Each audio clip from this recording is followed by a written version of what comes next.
Hello, welcome to Weathersfield Proctor Library Storytime. I'm Glenna Coleman, Youth Services Librarian, and this is my good friend, Library Bear. Speaking of friends, we have some books about making and keeping friends today.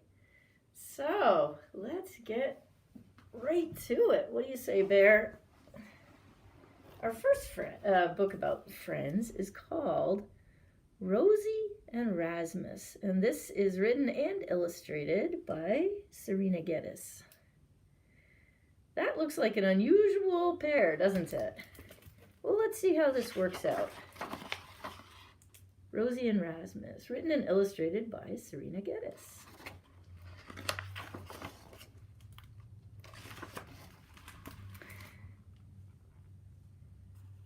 This is Rosie.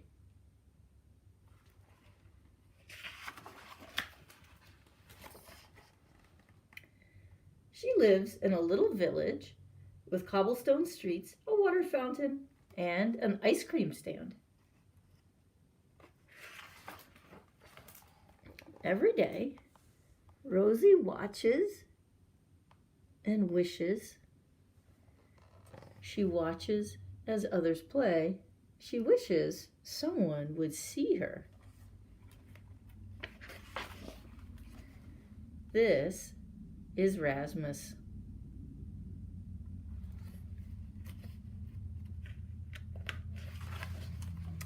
He lives in the big tree on top of the hill next to the ocean that overlooks a little village with cobblestone streets, a water fountain, and an ice cream stand. Oh, there's the tree.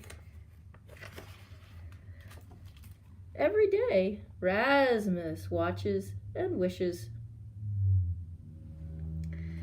He watches the birds dance in the sky. He wishes he had wings so that he could fly.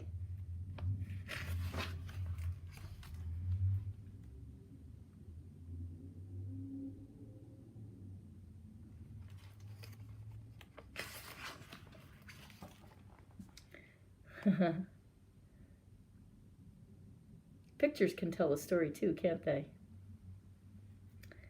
Hello, I'm Rosie.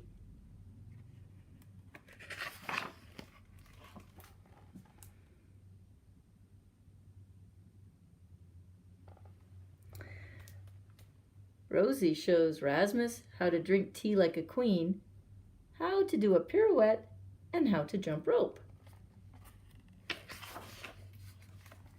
And Rasmus shows Rosie his kite, which flies, his balloons, which float, and his favorite book about a dragon who soars high in the sky. One day you'll fly. I know it. Each day, Rosie would work on a new plan to help Rasmus.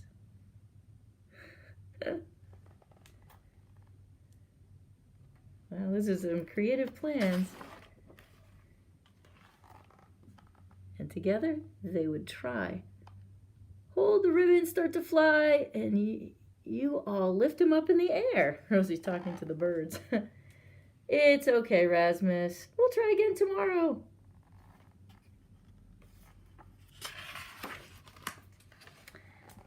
And try.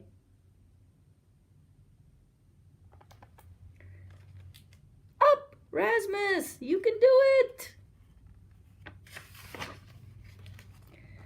And try new ways to fly. Run along here, jump there, and take off. Oh my goodness. But none of them worked until Rosie gave Rasmus a gift, a scarf and goggles. I'm sure they will help you fly. And take off. See? You can do it. And Rasmus, look, wings. You grew wings. You're flying. But now, under the big tree on top of the hill, thank you, friend.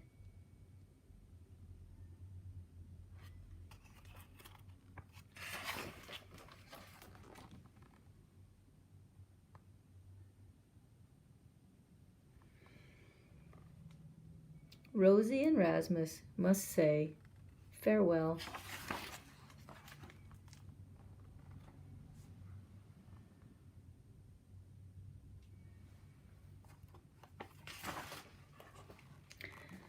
Rosie lives in a little village with cobblestone streets, a water fountain, and an ice cream stand. Every day,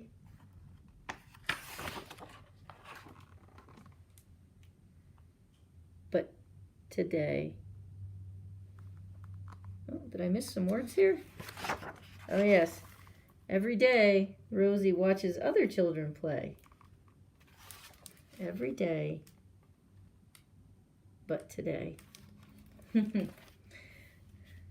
hope you enjoyed the story Rosie and Rasmus, written and illustrated by Serena Geddes. We have another story about friendship. This book is called Forsythia and Me, a book about two amazing friends, and this is written by Vincent X. Kirsch. Wow, that's a lot of trophies. Forsythia and Me.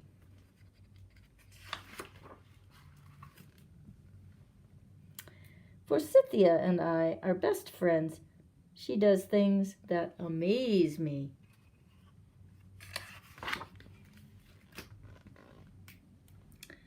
Forsythia can decorate the most incredible birthday cakes I have ever seen. This year she flew out of the cake she had made just for me. That is a pretty incredible cake.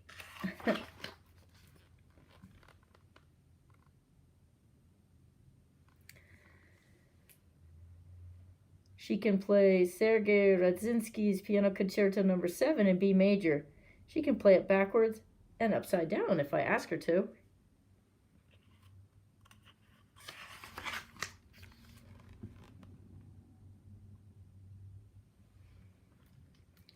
Forsythia grows prize-winning roses that are a very unusual shade of purple. She even gets them to bloom in the middle of winter.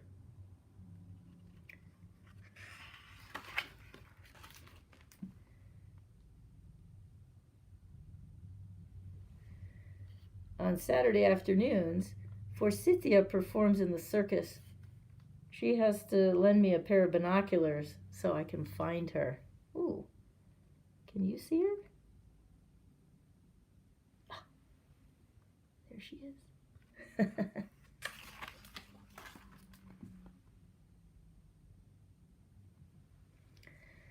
On Sunday afternoons, Forsythia dances in the ballet.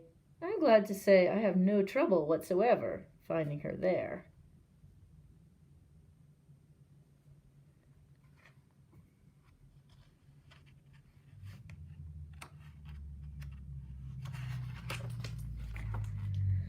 Forsythia fearlessly tames the ferocious animals at the city zoo. She has trained them so well that they never arrive late for tea. When Forsythia was asked to paint the portraits of the royal family and the royal pets, she was able to paint them from memory with a blindfold on. I noticed that the royal jester looked a lot like me.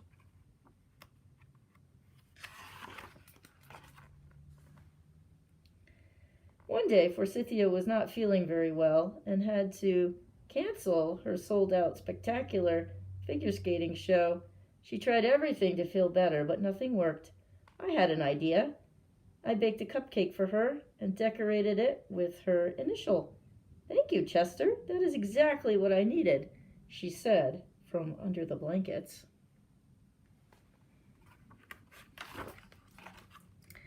I played chopsticks for her and made only 13 mistakes. "That was beautiful. Would you please play it again?" Forsythia asked between sneezes.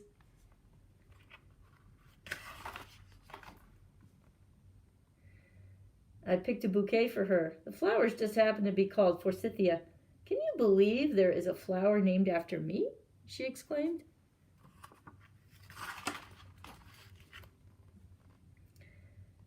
I did an acrobatic trick that I had been practicing for weeks. Chester, I have never seen anyone do that before, Forsythia remarked.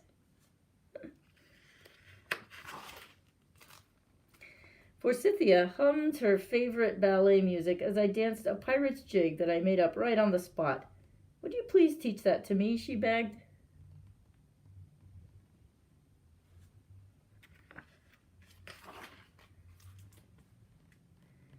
I arranged all of Forsythia's stuffed animals since she didn't want to stay in bed anymore. That looks perfect. I am feeling so much better, and it's time for tea, she told me.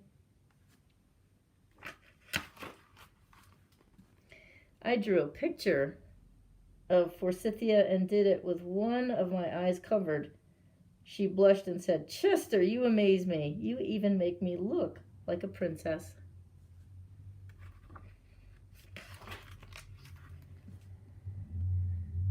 Soon enough, we went outside to play. Forsythia was quite happy to perform her spectacular figure skating show.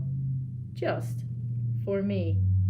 And look, she wrote Chester with her skates.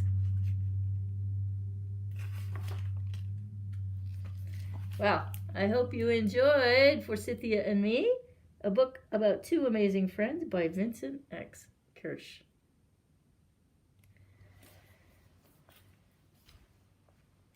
Those are our stories about friendship for today. I hope you have a good day and come back another time. This is Glenna Coleman, Youth Services Librarian at the Weathersfield Proctor Library, and my good friend, Library Bear. See you later.